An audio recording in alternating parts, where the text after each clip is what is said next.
இப்போது புதிய அறிமுகம் ஆச்சி ஹோட்டல் சாம்பார் மற்றும் ஆச்சி இடிச்ச சாம்பார் வகைகள். தமிழகத்தில் இன்றுடன் தேர்தல் பரப்புரை நிறைவு பெறவுள்ள நிலையில் இறுதிக்கட்ட வாக்கு சேகரிப்பில் அரசியல் கட்சிகள் ஈடுபட்டுள்ளனர்.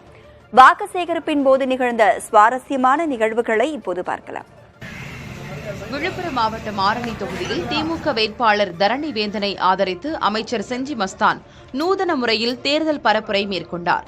தீவனூர் உணவகத்தில் அமைச்சர் செஞ்சி மஸ்தான் பூரி சுட்டுக் கொடுத்து உணவகத்தில் இருந்த பொதுமக்களிடம் வாக்கு சேகரித்தார். வடசென்னை நாடாளுமன்ற தொகுதியின் அதிமுக வேட்பாளர் ராயபுரம் மனோ கொளத்தூர் தொகுதி பெரியார் நகர் பகுதியில் உள்ள பெட்ரோல் பங்கில் வாகனங்களுக்கு பெட்ரோல் போட்டு வாக்கு சேகரிப்பில் ஈடுபட்டார். தொடர்ந்து டீ கடை ஒன்றில் நுழைந்து சுட சுட எண்ணெயில் பஜ்ஜி போட்டு கொடுத்து மக்களிடம் வாக்கு சேகரித்தார். தூத்துக்குடி மாவட்டம் திரேஸ்புரம் பகுதியில் அதிமுக வேட்பாளர் சிவசாமி வேலுமணி இருசக்கர வாகனத்தில் தலைக்கவசம் அணிந்தபடி பரப்புரை மேற்கொண்டார். தொடர்ந்து அங்குள்ள கடைக்கு சென்று கரும்புச்சாறு பிழியும் இயந்திரத்தில் கரும்பை பிழிந்து பொதுமக்களுக்கு கொடுத்து வாக்கு சேகரித்தார்.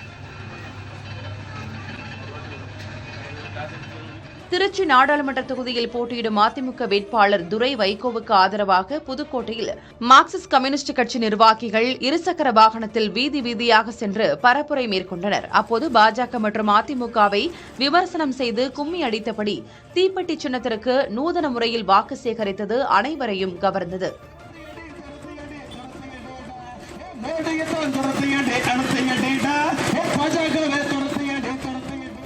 கரூர் மாவட்டம் சோழன் நகர் பகுதியில் அமைந்துள்ள கைத்தறி ஆலையில் பாஜக வேட்பாளர் செந்தில்நாதன் நெசவு செய்து நெசவாளர்களிடம் நூதன முறையில் வாக்கு சேகரித்தார்.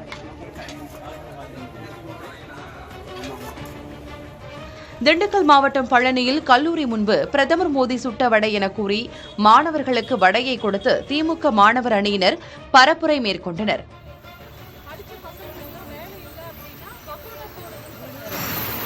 பெரம்பலூர் தொகுதி திமுக வேட்பாளர் அருண் நேருவை ஆதரித்து விடுதலை சிறுத்தைகள் கட்சியின் நிர்வாகி சக்திவேல் தலைமையிலான அக்கட்சியினர் ராஜா ராணி வேடமணிந்து மேளதாளங்களுடன் குளித்தலை முக்கிய வீதிகளில் துண்டு பிரசுரங்களை வழங்கி நூதன முறையில் வாக்கு சேகரித்தனர். நெல்லை பாராளுமன்ற தொகுதி சுயேட்சை வேட்பாளர் அதிசய பாண்டியன் தலையில் டிவி பெட்டியுடன் கழுத்தில் மழையால் பாதிக்கப்பட்ட விளை நிலங்கள் கனிம வளம் கடத்துவதாக கூறப்படும் புகைப்படங்களையும் அணிந்து அரை நிர்வாணத்தில் பாளையங்கோட்டை மார்க்கெட்டில் நூதன முறையில் தேர்தல் பரப்புரை மேற்கொண்டார். திருச்சி தொகுதி அதிமுக வேட்பாளர் கருப்பையாவை ஆதரித்து புதுக்கோட்டையில் முன்னாள் அமைச்சர் விஜயபாஸ்கர் தலைமையில் நடைபெற்ற ரோட் ஷோ நிகழ்ச்சியில் ஆயிரக்கணக்கான அதிமுகவினர் கலந்து கொண்டனர். இப்போது புதிய அறிமுகம் ஆச்சி ஹோட்டல் சாம்பார் மற்றும் ஆச்சி இடிச்ச சாம்பார் வகைகள்.